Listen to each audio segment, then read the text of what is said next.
दोस्तों, आज की ताजा खबर, वसुंधरा और बालकनाथ दोनों बार हो गए हैं। अब कौन बनेगा राजस्थान का मुख्यमंत्री? दोस्तों, वसुंधरा राज और बालकनाथ दोनों को बाहर करने जैसी खबर सामने आई है। उसके बारे में विस्तार रूप से समझाएंगे, तो इस वीडियो को एंड तक जरूर देखें। कि दोस्तों, वसुंधरा हंसी और बालकनाथ किया ट्वीट, ये दो लोग हो गए बार। अब कौन बनेगा राजस्थान का सीएम? दोस्तों, राजस्थान की सियासत में अभी बस एक ही सवाल गूंज रहा, आखिर अगला मुख्यमंत्री कौन होगा? विधानसभा चुनाव में शानदार जीत के बाद बीजेपी इसे लेकर लगातार प्लानिंग में जुटी है। दिल्ली से लेकर जयपुर तक पार्टी दिग्गजों की बैठक मुलाकातें हो रहीं। यही नहीं, सीएम पद की रेस में कई नाम भी सामने आए। इनमें सबसे आगे पूर्व मुख्यमंत्री वसुंधरा राजे और बाबा बालकनाथ भी माने जा रहे थे। हालांकि पिछले 2 दिनों के दौरान हुए सियासी घटनाक्रम में ऐसा लग रहा मानो दोनों ही दिग्गज इस रेस से बाहर हो गए हैं। ऐसा हम नहीं, बल्कि दोनों नेताओं के बदले मिजाज से नजर आ रहा। आखिर ऐसा क्या हुआ जो दोनों नेताओं के सीएम रेस से बाहर होने की चर्चा शुरू हो गई?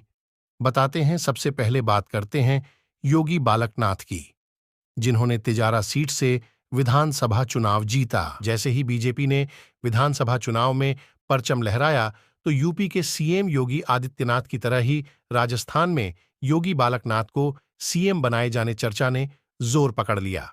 हालांकि खुद बाबा बालकनाथ इस पर सीधे सीधे बोलने से बचते नजर आए।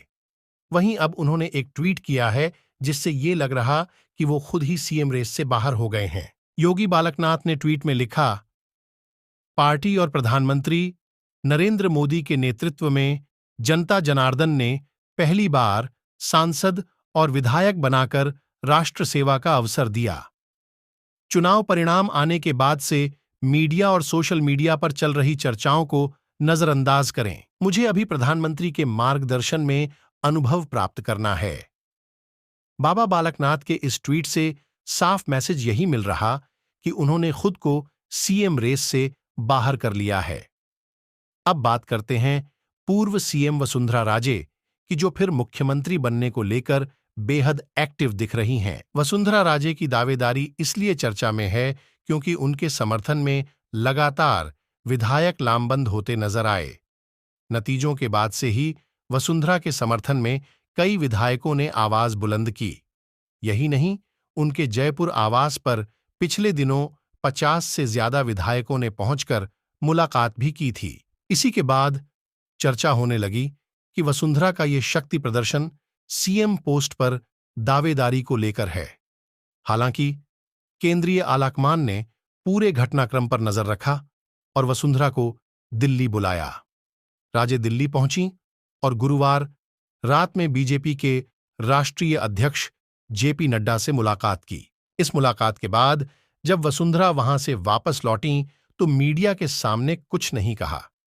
हां, उनके चेहरे पर मुस्कुराहट, हंसी नजर आ रही थी। वैसे भी कहा जाता है कि राजनीति में बॉडी लैंग्वेज का काफी महत्व होता है। जिस तरह से वसुंधरा राजे की नड्डा संग गुरुवार रात को 70 मिनट से ज्यादा की मुलाकात हुई, उसमें मुख्य मुद्दा सीएम पोस्ट का ही था। ऐसा माना जा रहा कि वसुंधरा को मना लिया गया है, यानी अगर मुख्यमंत्री के पद पर कोई नया नाम सामने आ जाए तो बड़ी बात नहीं होगी। जिस तरह से बीजेपी अध्यक्ष संग मुलाकात के बाद वसुंधरा वहां से बाहर आईं, उससे चर्चा यही है कि वो भी सीएम रेस से बाहर हो चुकी हैं। हालांकि ये फाइनल तभी होगा जब सूबे में नए सीएम का नाम सामने आ जाएगा। दोस्तों, अभी राजस्थान के मुख्यमंत्री पद की रेस में दिया कुमार, राज्यवर्धन सिंह राठौर के अलावा सीपी जोशी, ओम माथुर, अर्जुन राम मेघवाल, गजेंद्र सिंह शेखावत और अश्विनी वैष्णव का नाम शामिल माना जा रहा। फिलहाल इन दिग्गजों में से सीएम की कुर्सी पर किसे मिलेगी, ये देखना दिलचस्प होगा। या फिर प्रधानमंत्री नरेंद्र मोदी एक बार फिर सबको चौंकाते हुए कोई नए चेहरे को राजस्थान का जिम्मा सौंपेंगे। इसी सियासी घमासान को टालने के लिए ही केंद्रीय नेतृत्व ने दिग्गज नेता राजनाथ सिंह को पर्यवेक्षक बनाकर राजस्थान भेजा है। उनके साथ राज्यसभा सांसद सरोज पांडेय और राष्ट्रीय महासचिव विनोद तावड़े भी हैं।